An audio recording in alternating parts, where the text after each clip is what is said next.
right into basically the big news of today, Trey Lance's Pro Day. And who could have seen that the buzz around Trey Lance grew after a Pro Day? Funny, right? So I just wanted to get you guys' thoughts because obviously this Pro Day was closed off to the public. We're seeing what we're seeing on social media, which is really about like 2 or 3 throws. Really, I feel like NDSU's social media team isn't as good as OSU's. Can we confirm that?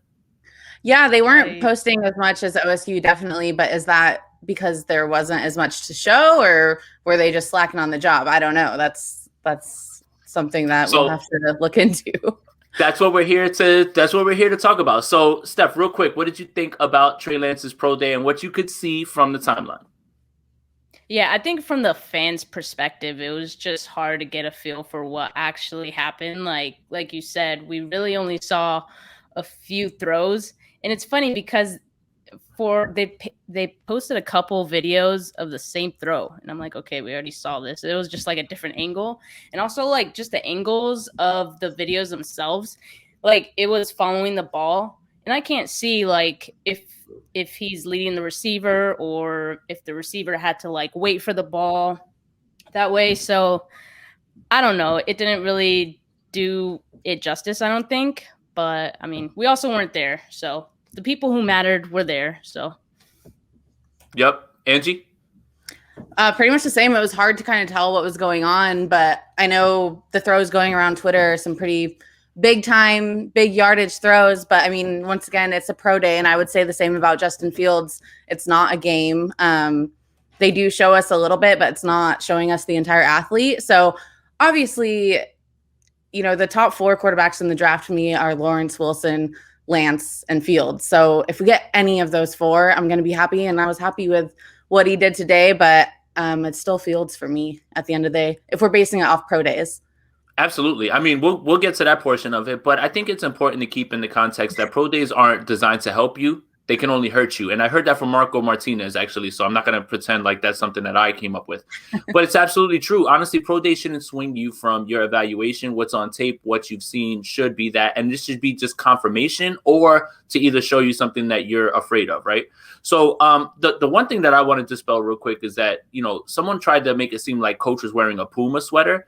And I'm not trying to, like, you know, crap on Puma, but I know for a fact Coach is not dripping in a Puma sweater. He's not pulling up in no Puma sweater. So I got really offended when people were like, there's Coach, look at him right there. And I was like, that's a Puma sweater. Coach would never, okay? Would never. That's the one narrative of this show. Yeah, no, someone was trying to make it seem like that was Coach. And I'm like, that's a Puma sweater. That's not Coach. I'd put what little I have in my bank account that's not Coach. I promise you. Anyone that knows him knows he's rolling up to pressers and Yeezys, like Adidas gang, you know? Right. He's going to pull up. Yeah. He's not pulling up in limited edition Pumas. He's pulling up in limited edition Yeezys. That's our Coach drips different. Like he just but with Trey, honestly, I think Angie kind of hit it on the head. The 49ers would be happy to have any of these guys. Just because we prefer Fields doesn't mean that we're against Lance. And I think that's really what people get, you know, I guess mistaken when it comes to this. It's like, yes, we're pro Fields, but it doesn't mean we're anti everyone else. But the pro day today shouldn't really have swung you one way or the other, right? I just so much of what's been going on, especially with Justin Fields, right? All of a sudden after Justin Fields has his pro day, oh my goodness, the odds have swung. Well, now there's buzz around Trey Lance, but who could have seen that coming? Wait, he had a pro day today. And it's just, it's almost like wash, rinse, repeat. So like, Steph, you kind of alluded to it a little bit. Talk to me about like the media and like what's going on with the speculation.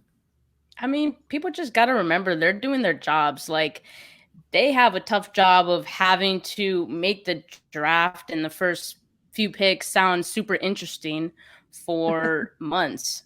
And in order to do that, you have to kind of look at it from a different angle or like put a spin to it, create something that's not really there. You know what I mean? So I wouldn't put too much into it if I'm a fan. And really, nobody knows what the 49ers are going to do.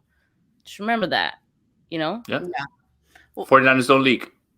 Well, it's funny that you mentioned, Jason, that, you know, after a pro day, there's always buzz around an athlete because I feel like we saw the opposite kind of with Mac Jones. I feel like his draft value like tanked because, well, I wouldn't say tanked. That was like definitely hyperbole, but he didn't do great. I mean, we saw all the memes of Kyle Shanahan just like, watching him throw. So I feel like that's funny that you mentioned that, just because I immediately thought of Mac Jones and like how Twitter was basically cracking up at his pro day, and people still want to draft him. Granted, it didn't change their mind about who they want to pick. Yeah, but that's more people that want their narrative to be correct, right? As opposed to like at least lining things up and putting on a tinfoil hat like I do to try and line all this stuff up. Or like we've all been doing. Honestly, that's all we've been doing this entire time, is just literally sitting there trying to connect dots. QB Collective retweets Akash, and I was just like, oh, there it is. I was like, there's more. Like it's all that stuff is going on. So this is a good question, actually.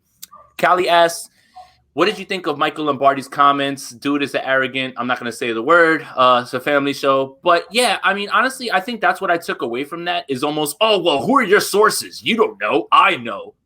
I can't wait to pull that receipt whenever pick 3 is called. Honestly, I wouldn't be on. I'm not in the petty boat. I can be. My bookmarks are filled with people who have said things that are completely wrong, and that's fine. But him, that one kind of felt like an attack on anybody else who is trying to use logic to put together where this pick could go, and making it seem like, oh, well, you don't know. I know people. No, you don't know, because you don't know. Unless Kyle, John, Adam Peters, or Jed York told you, you have no idea. Any thoughts on Michael Lombardi's I'll start with Angie. On Michael Lombardi's arrogance and confidence? Well, like you said, everyone has a tinfoil hat on. How many times in past drafts have people gotten things wrong versus people getting things right? Like everyone's just guessing. And if you hit, that's great. But yeah, you don't need to put yourself up on a pedestal like Kyle Shanahan's whispering in your ear or something, because 100%, 101% he's not, So I don't have a problem with being confident in what you think the 49ers are going to do with the draft, but acting like it's like there's only one option. If you think anything else, you're an idiot, is not the way to go. Absolutely. Steph? Yeah, I agree. And again, like nobody knows what's going to happen. Some of these guys, like their reputation isn't really on the line. Like they're going to be famous even after this, even if they get it wrong. So they have nothing to lose to just throw something out there and hope it sticks. Yeah. I don't know. Take one of those little sticky hands. Yeah. I mean, I don't take what he says as a gospel. Definitely not. Okay. All right. Melissa has a question here too. This one's really good. What do you think of Twitter making a big deal that Jordan Matthews was actually there at Trey Lance's Pro Day catching passes? Jordan Matthews will always find his way on this roster one way or another, whether it's practice squad. Somehow he and Dante Johnson will be on this roster in 2028 and 2029, whenever that happens. So do you guys put any stock into that? Does he live in the area? Like, do we know? Was he like available? They needed a receiver, or that's a really good question, honestly, Angie. So realistically, what happens is right now NDSU is actually in their season. They're in season, so they've already had people in Trey's first day be there. So you needed other people to be there. Now Kyle Shanahan is the one kind of orchestrating this pro day and the script. So him bringing Jordan Matthews along is someone that I know, and maybe he wanted to see himself throw, 2 wide receivers that he knows and that are NFL caliber. So there's a lot to it. You can choose whatever side you want to be on it, whether that's straight up tinfoil hat or just straight up logic. Like, hey, look, their receivers are battling COVID protocols and they can't exactly be there the entire time because they do have a game coming up, I think, recently, like very soon, actually. So that's the part that's a little bit. But did that change anything that you thought? Like, is that more like, oh, look, Kyle's trying to see him with his guys, or? For me, go ahead, Steph. Yeah, I was just gonna say, like, it could be a mix of both of those things. But I definitely think Kyle would maybe want to see him throw to one of Kyle's receivers and not be as comfortable, because, like, if you're throwing with someone that is your teammate or former teammate, like you have a lot of chemistry with them, the timing is right. So, maybe that was a way to kind of test that and his accuracy. Yeah, when you get drafted to a team in the first round, you're going to be with new receivers. So that's a good way to test that. Yeah, honestly, and you know what? Like from what I saw from all the throws, they look amazing. You know, look again. This pro day doesn't change the way I thought of Trey Lance. I've always been on that. It's just now that I prefer Fields, people think that I've gotten away from that, and that's not true at all. So you know, even if let's say pick 3 comes along and it's Trey Lance, I'm not going to be upset because I understand the fit. I understand all those things. They run all those Shanahan concepts. He looked good his first pro day, and those throws that are out there right now, they look amazing. One of the throws that really took me was there was a throw that, you know how the camera tries to move and keep up with the ball. The ball never moved from the camera. That's how hard he threw it, and that's how far he threw it down the field. So those are impressive throws, and those are all there on film and everything as well. So, like I said, pro day shouldn't swing you one way or another.